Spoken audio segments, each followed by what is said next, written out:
Olá, pessoal, bem-vindos! Este é o quinto vídeo da série sobre as epístolas do Novo Testamento. E hoje vamos conversar sobre a segunda epístola de São Paulo aos Coríntios. Para começar, invocamos a bênção de Deus Pai, de nosso Senhor Jesus Cristo, sobre todos que assistirem este vídeo e pedimos a condução do Espírito Santo agora, no momento dessa gravação. Pela intercessão de Nossa Senhora e de todos os anjos e santos, em nome do Pai, do Filho e do Espírito Santo. Amém.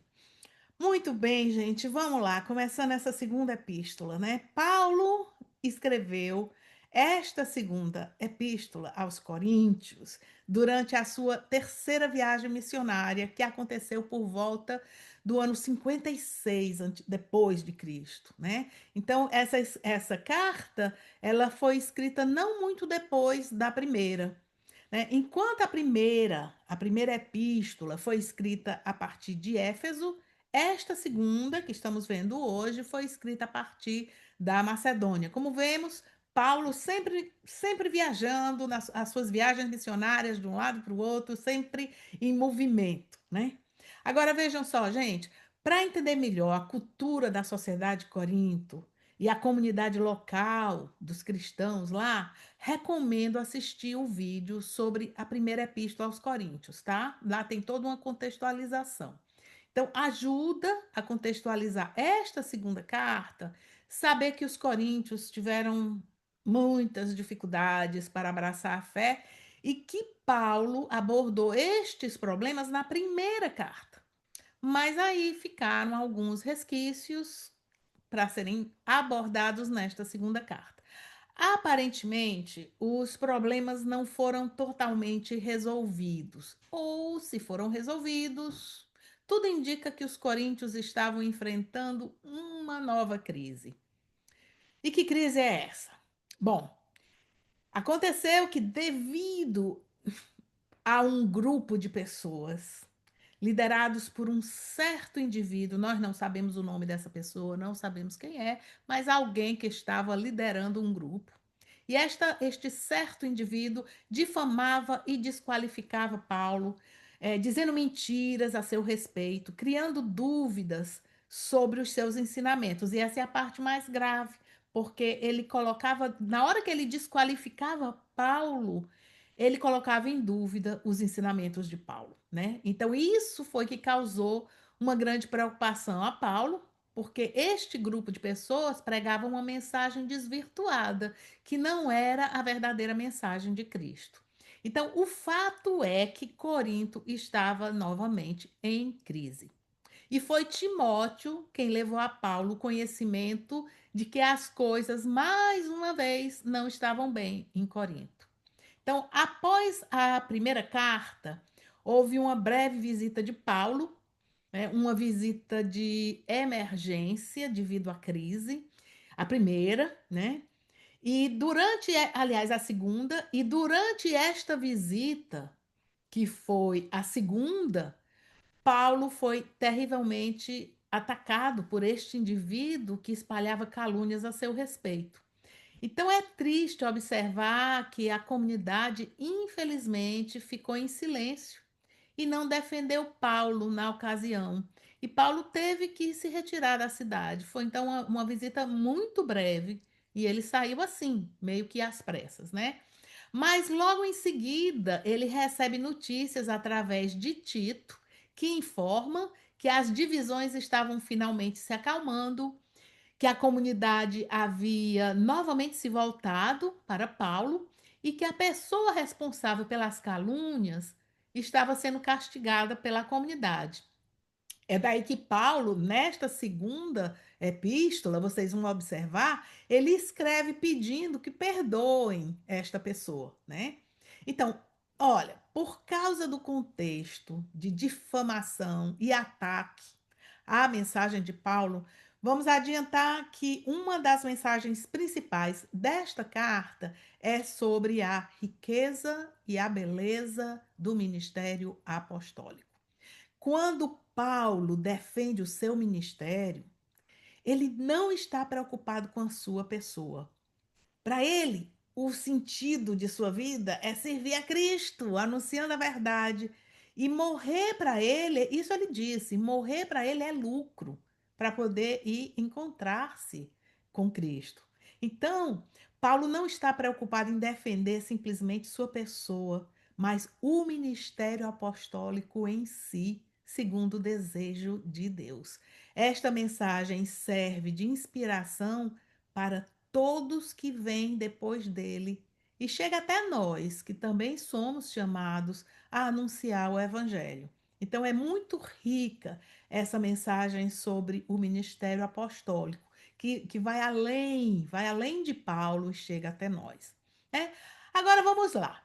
A carta tem 13 capítulos, e, como sempre, nas cartas de Paulo, tem uma saudação inicial e uma despedida no final da carta. O corpo da carta pode ser dividido em três grandes partes. Vamos examinar parte por parte, capítulo por capítulo, e acompanhem comigo, pausando o vídeo sempre que necessário. Abram aí na segunda epístola aos Coríntios e vamos lendo. A primeira parte vai do primeiro capítulo até o sétimo, tá certo? E vai tratar, dentre outras coisas, do ministério apostólico. Então vamos lá.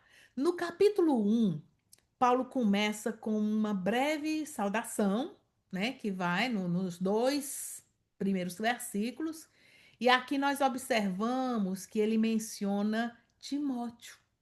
E vamos falar mais sobre ele, mas mais adiante, em próximos vídeos, quando chegarmos à Epístola a Timóteo. Mas, por enquanto, observemos que ele era um fiel companheiro de Paulo. Né? Em seguida, depois dessa breve saudação, a partir do versículo 3, Paulo faz uma ação de graças, essa ação de graças se prolonga bastante, né? Intercalando com outros temas, né? E ele prossegue fazendo uma ligação entre o sofrimento e a consolação. Gente, eu acho essa parte muito bonita e vale a pena mergulhar neste tema. Paulo enfrentou muitos sofrimentos no corpo e na alma e muitas perseguições, né? Mas ele diz, né? Ele diz que à medida que crescem os sofrimentos, crescem também as consolações. Então, olha, pode-se dizer que Paulo, se a gente for observar, Paulo era especialista em sofrimento, mas são as consolações que acompanham os sofrimentos o que me chama mais atenção. Muitas vezes nós não nos tocamos para isso. Quando nós estamos passando por algum sofrimento, esquecemos de oferecer a Deus, esquecemos de entender esse sofrimento, muitas vezes até como um presente de Deus, né? Porque a gente pode oferecer, se unir à cruz de Cristo, e esquecemos que Deus consola de várias maneiras. Precisamos só abrir o coração. O venerável Fulton Sheen, eu gosto muito dele, porque ele já dizia que eu gosto dessa frase, adoro.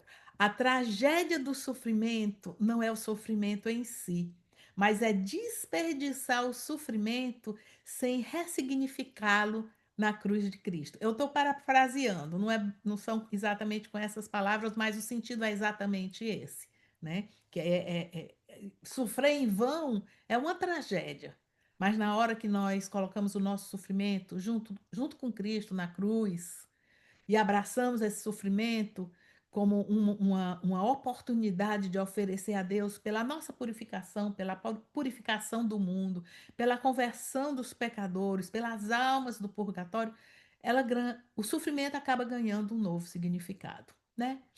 Vamos lá. Então, assim, né, dessa forma é que Paulo dá ação de graças, pela misericórdia de Deus que conforta nas tribulações.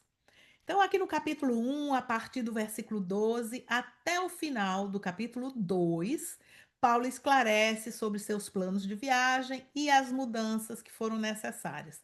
Tudo isso tendo como pano de fundo o fato de que ele estava sofrendo inúmeras perseguições, né? Agora, vamos fazer uma rápida parada aqui para uma primeira reflexão. Quando lemos o que Paulo passou, sofrimentos, tribulações, perseguições.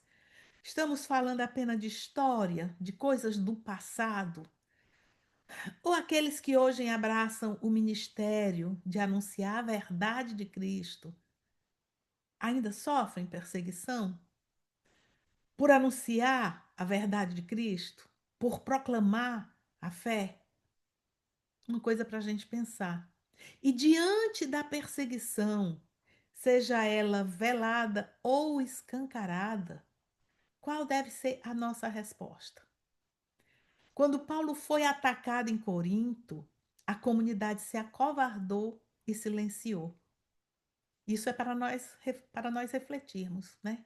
E nós, como respondemos diante da perseguição à verdade de Cristo? Como respondemos, ou como nós responderemos, se nós formos o objeto de perseguição? Deixo aqui essa primeira reflexão para vocês. E agora passamos para o capítulo 2. Nos versículos de 5 a 11, Paulo fala do perdão. Lembra que eu falei que ele fala para perdoar aquele tal indivíduo, né? Pois bem, o perdão é a resposta do cristão diante da perseguição. Paulo segue exatamente o exemplo de Cristo que, pendurado na cruz, perdoou seus algozes. Então, quando nós rezamos o Pai Nosso, fazemos um compromisso de perdoar aos que nos ofendem, assim como o Pai nos perdoa. Então, o perdão é uma chave preciosa que abre o coração misericordioso de Deus em nossas vidas. Eu acho fantástico que Paulo, no meio de tanto sofrimento, tanta tribulação, tanta perseguição, ele vem aqui se lembrar e escrever e exortar ao perdão. Mas muito bem, continuando. No versículo 13, ainda no capítulo 2, certo? Paulo fala de Tito. E aqui é outro companheiro fiel de Paulo que vamos conhecer melhor quando chegarmos à Epístola a Tito. Então, neste trecho, Paulo está relatando sua ansiedade para receber notícias de Tito. Ele, lembrem-se, ele está na Macedônia. Ele foi lá, foi a Corinto, teve uma viagem de emergência devido à crise, mas precisou sair de lá, né? E deixou a comunidade assim no meio da crise. E ele estava então ansioso. Tito vai lá e ele está ansioso para receber notícias de Tito. E aqui é um relato que ele está fazendo, e ele vai continuar esse relato quando a gente chegar no capítulo 7, né? Quando ele vai receber, aqui ele fala no capítulo 2 da ansiedade que ele experimentou, a ansiedade que ele viveu para receber essas notícias. E aí, no capítulo 7 ele continua esse relato e vai completar, né? E vai dizer que ele recebeu as notícias, essas notícias que ele estava aguardando. Já a gente chega no capítulo 7 a gente vai saber que notícias foram essas, né? Mas vamos seguir aqui, na sequência de Paulo. A partir do versículo 14 até o final do capítulo 2, Paulo continua sua ação de graças, né? Percebe-se o quê nesse trecho? Que Paulo está muito contente com o triunfo em Cristo, ou seja, a resolução da crise em Corinto, né?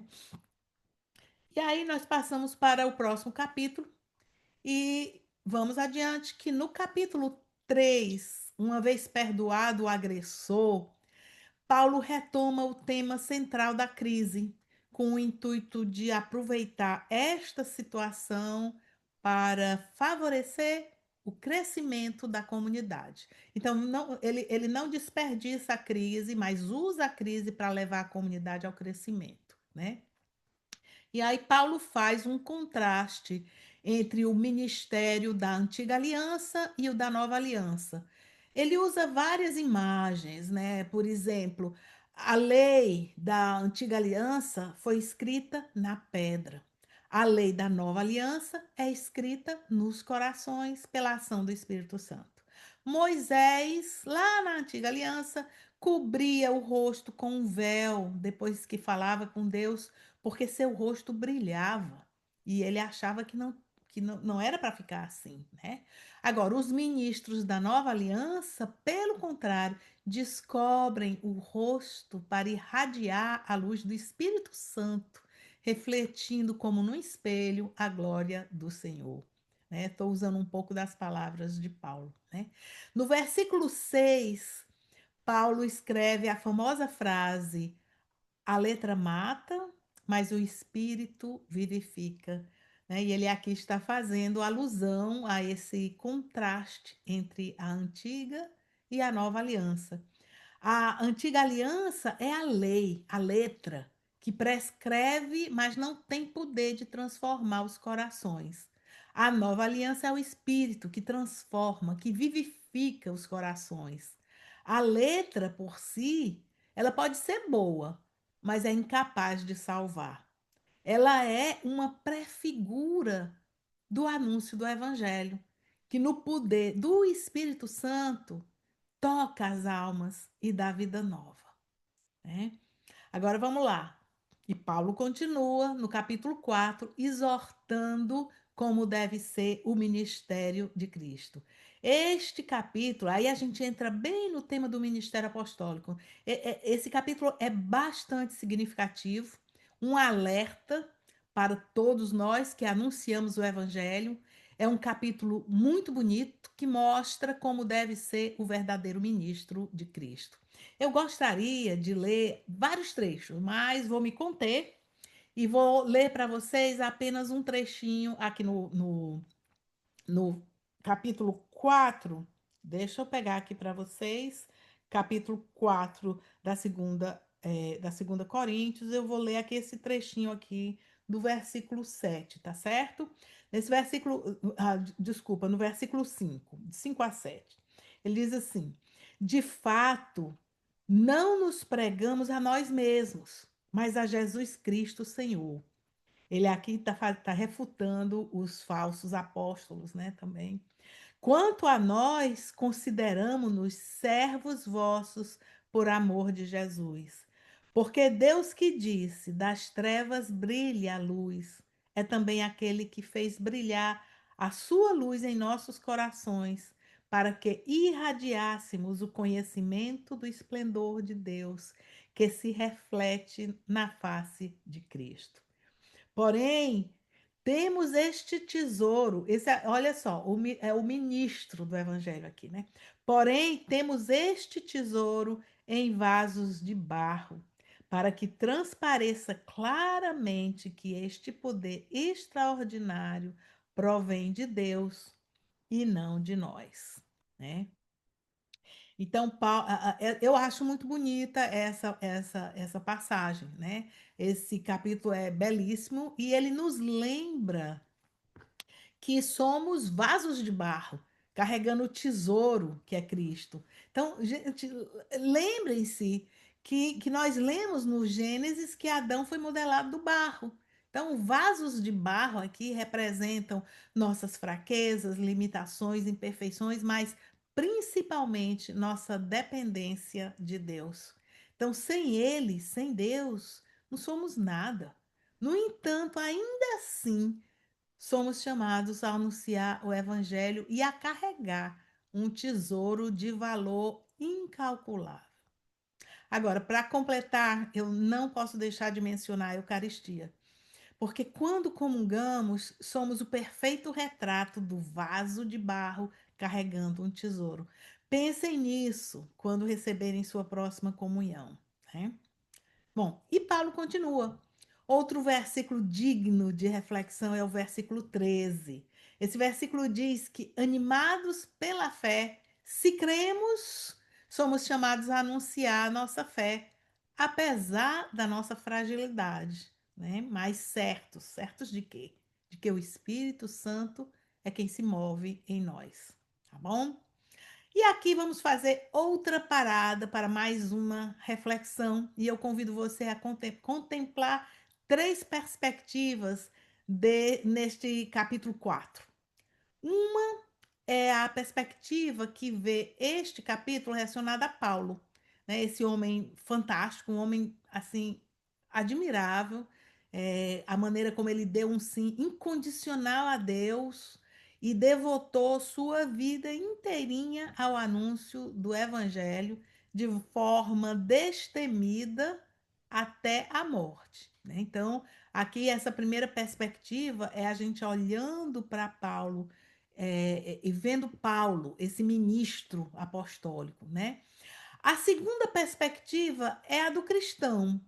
Todo cristão, de maneira geral, Paulo aqui representa o chamado de todo cristão a ser ministro do Evangelho, a anunciar Cristo com sua vida, do jeito que a vida se apresenta ao cristão, né? Como é que essa vida se apresenta assim, do jeito que ela for, é o jeito que ela anuncia o Evangelho, né? Do jeito que Deus chamar, a forma como Deus chamar. Não precisa ser nada extraordinário, desde que seja do jeito que Deus quer, né? Dentro da vontade de Deus.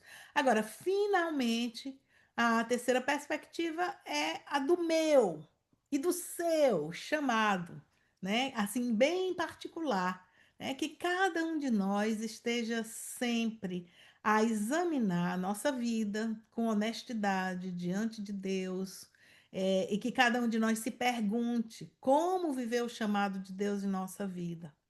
Então, gente, com esta reflexão, passamos para o próximo capítulo, que é o capítulo 5.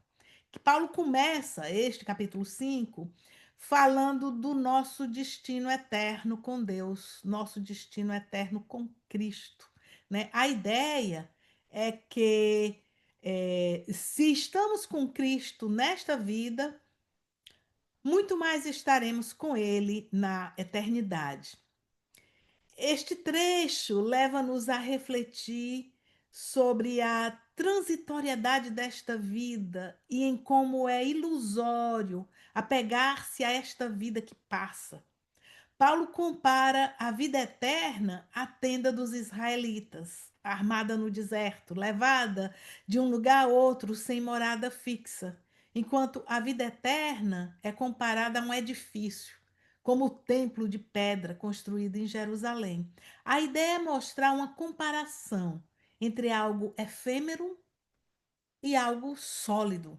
Então, Paulo gosta de imagens, de comparações, principalmente assim entre a antiga e a nova aliança. Então, esta comparação em que a vida eterna é como uma tenda e a vida, aliás, a vida terrena, ela é como uma tenda, e a vida eterna, como um edifício, ela é muito interessante. Mas eu acho, né, no meu entender, que essa comparação ela é até tímida, porque a vida eterna, na verdade, ela é indescritível e nada se compara, como Paulo mesmo disse na carta anterior, né? Não sei se vocês, com certeza vocês tiveram a oportunidade de ler, mas na primeira carta aos Coríntios, ele fala o seguinte, ele fala o seguinte aqui, olha só, vejam só isso aqui que ele vai dizer.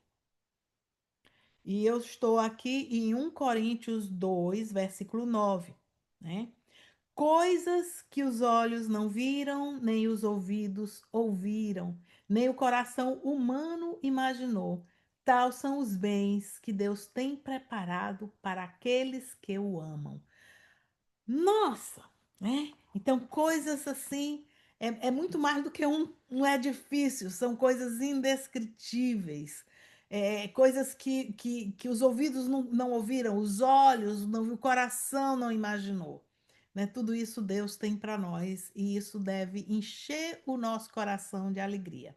Mas vamos em frente, e ainda no capítulo 5 desta segunda epístola, Paulo exorta a cada um que se reconcilie com Deus. Em Cristo recebemos a graça da reconciliação que realiza em nós uma nova criação, né? Verdadeiramente, em Cristo somos uma nova criatura. A criatura velha é presa ao pecado, a criatura nova é livre em Cristo. Mas é preciso responder a esta graça, dizer sim. Daí que Paulo diz: não, não receber a graça em vão. Por isso, Paulo roga, em nome de Jesus, reconciliai-vos com Deus. E aqui nós não podemos deixar de ver uma alusão aos ministros ordenados, os sacerdotes, né, com o encargo de embaixadores de Cristo. E esse é o termo que Paulo usa, embaixadores de Cristo. São ministros dos sacramentos da reconciliação. Né? Olha que importante. Pelo batismo, isso aqui é uma inferência, ele não fala bem isso, mas eu trago isso para a nossa reflexão. Pelo batismo, somos lavados do pecado original e passamos a ser verdadeiramente novas criaturas. E pelo sacramento da confissão, somos perdoados dos nossos pecados pessoais e verdadeiramente reconciliados com Deus. E com isso, nós passamos ao capítulo 6. Aqui, Paulo abre o coração. É novamente um capítulo belíssimo. E aqui ele exorta os coríntios e, obviamente, a nós também, né, a abraçar a graça da fé e não se deixar levar por ilusões, idolatrias, impurezas deste mundo. Ele fala das inúmeras tribulações que acompanham o ministério apostólico, mas fala também da ternura, a ternura com a qual ele exorta seus filhos espirituais, lembrando a eles que agora é o tempo favorável, agora é o dia da salvação. Por isso, nós não podemos desperdiçar a graça de Deus, não podemos deixar para amanhã, não podemos deixar para depois. Agora é a hora, né? Então, esse trecho me leva a pensar em muitas coisas. Dentre elas, eu convido vocês a refletirem o seguinte: essa é uma outra reflexão, além de abraçar a graça, né, no hoje. Né? O ministério apostólico, tanto dos consagrados como dos leigos, né, de todos nós que somos de Cristo, todos nós batizados, é um chamado belíssimo, mas tem a ver com renúncia total de tudo que se opõe a Deus. E tem a ver com aceitar participar nos sofrimentos de Cristo. Gente, nesta vida, o sofrimento é inevitável. Quem não conhece o sofrimento? Seja o sofrimento mais ou menos impactante na vida, né? Mas quem não conhece o sofrimento? Agora, para aqueles que estão em Cristo, tudo ganha um novo significado. E Paulo via isso com muita clareza, porque essa era exatamente a vivência dele.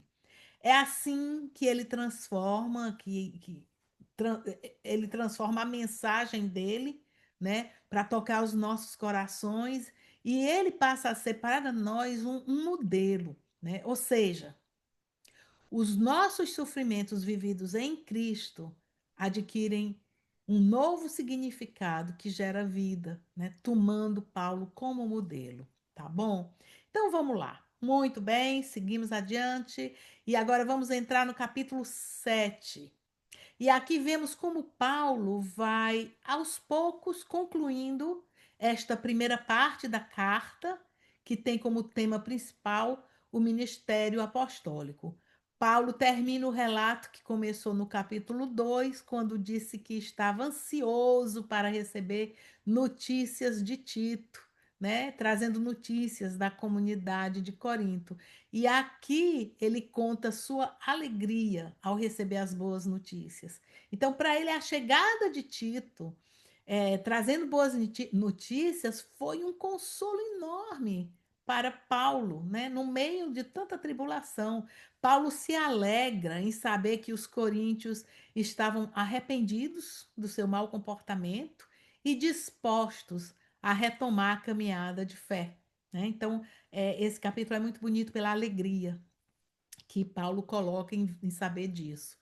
Né? Ele não está alegre por não ter sofrimento, ou não ter perseguição, ou não ter tribulação. Ele está alegre porque os coríntios voltaram a abraçar a fé. Né? Então, neste capítulo, é interessante observar a distinção entre a tristeza que leva ao arrependimento e produz mudança de vida e a tristeza que produz a morte. Né?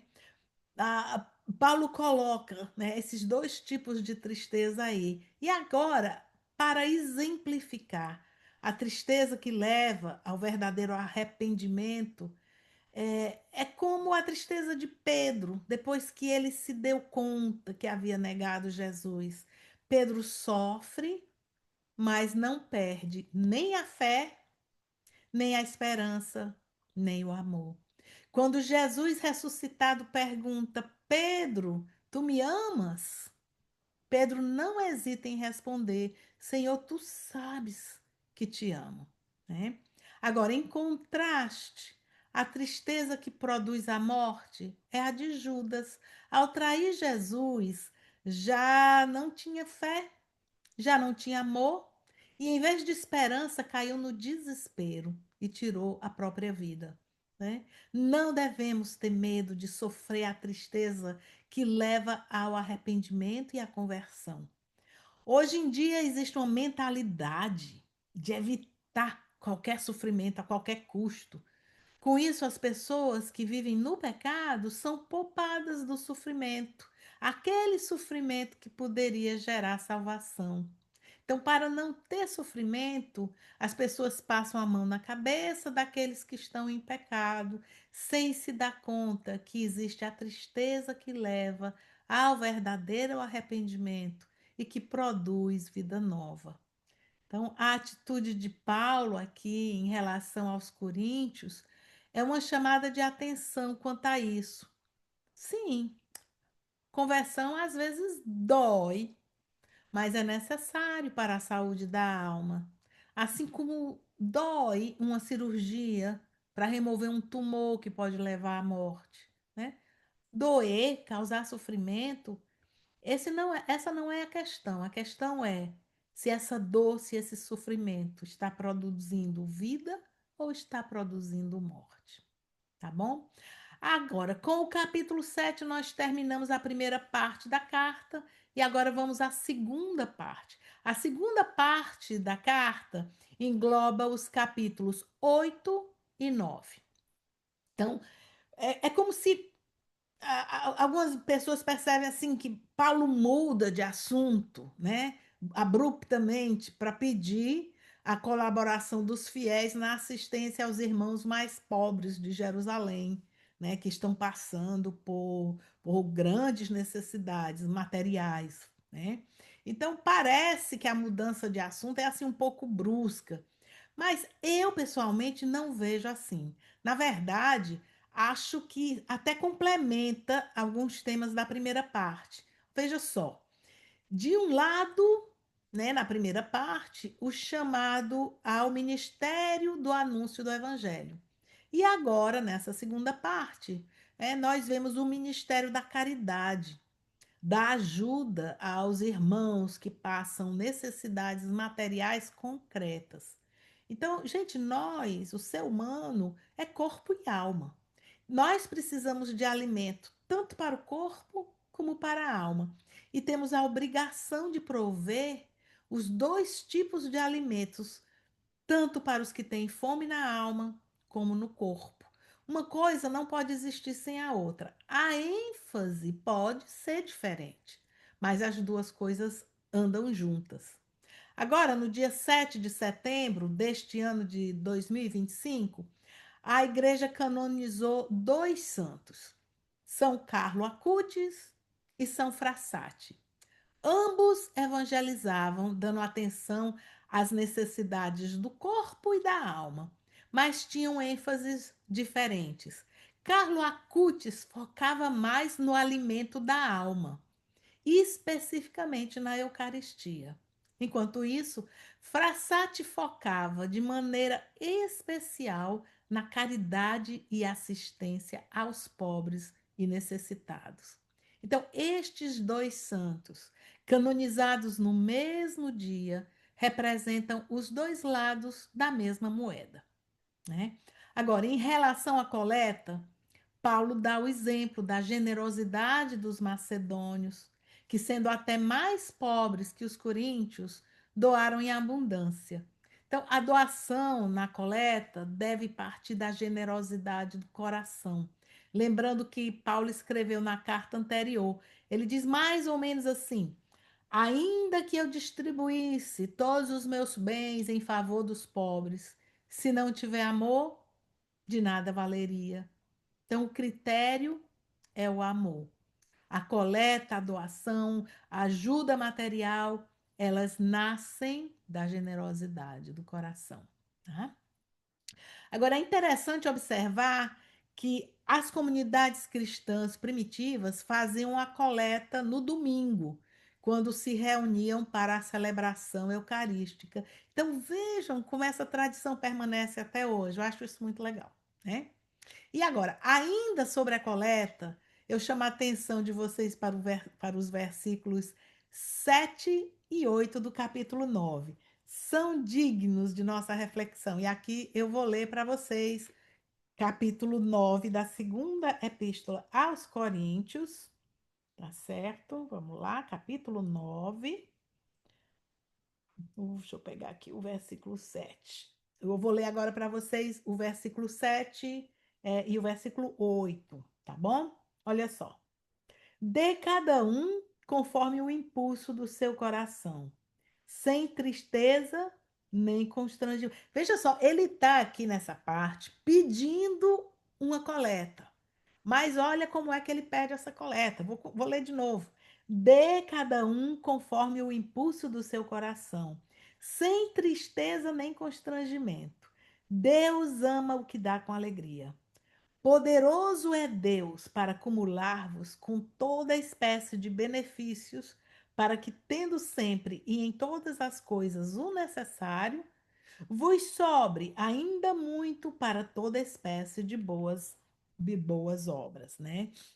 Então é assim que Paulo exorta na hora que ele pede uma coleta. Então aqui eu acho legal a gente observar que a doação material, né, a doação para necessidades concretas materiais, ela produz três frutos, tá certo?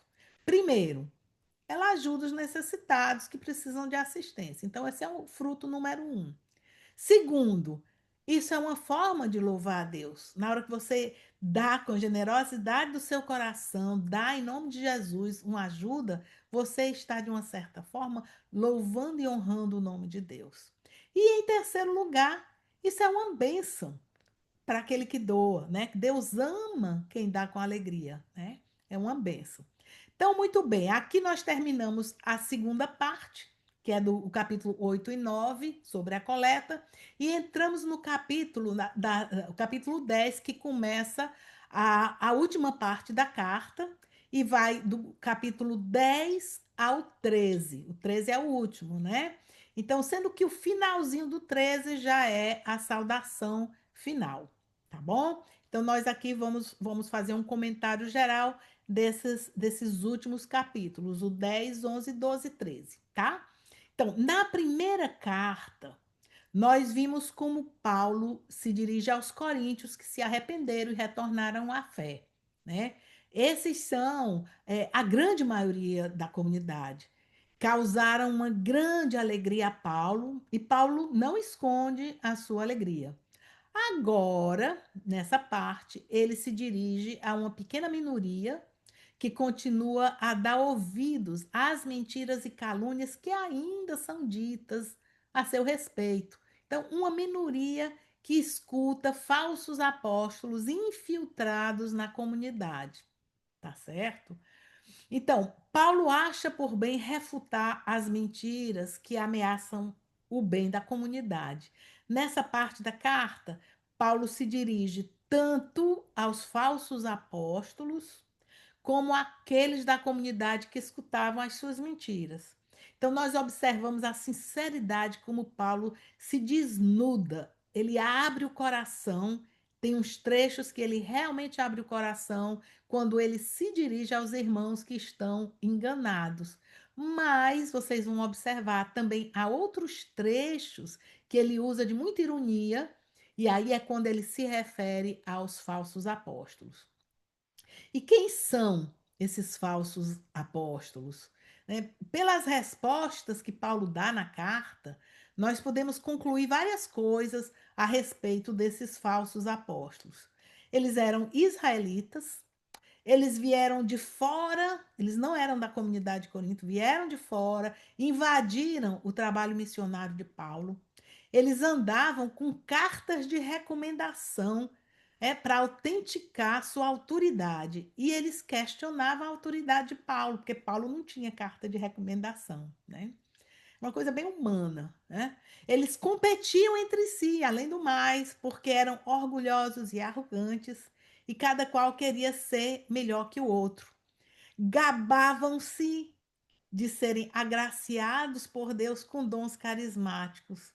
Eles se achavam superiores aos outros por conta das suas experiências místicas. E aqui místicas entre aspas, tá? Né? Sei lá que experiências eram essas, mas eles se gabavam, né? Eles pregavam um evangelho distorcido. Eles aceitavam a ajuda financeira da comunidade. Eles tiravam vantagem e se aproveitavam da comunidade para beneficiar seus próprios interesses. De acordo com Paulo, eram enganados por Satanás e buscavam enganar os escolhidos de Deus. Eles criticavam Paulo porque por não apresentar a carta de recomendação, por se mostrar rigoroso nas suas cartas, porém fraco em pessoa, por não se mostrar místico como eles, por não aceitar ajuda financeira, pois eles achavam que esse era o certo. Então, o fato de Paulo não aceitar colocava eles num lugar meio complicado. Então, eles tinham que dizer que o certo era aceitar, né? Agora, o que é que nós vemos? Que Paulo, na sua humildade, ele pede desculpas por se defender.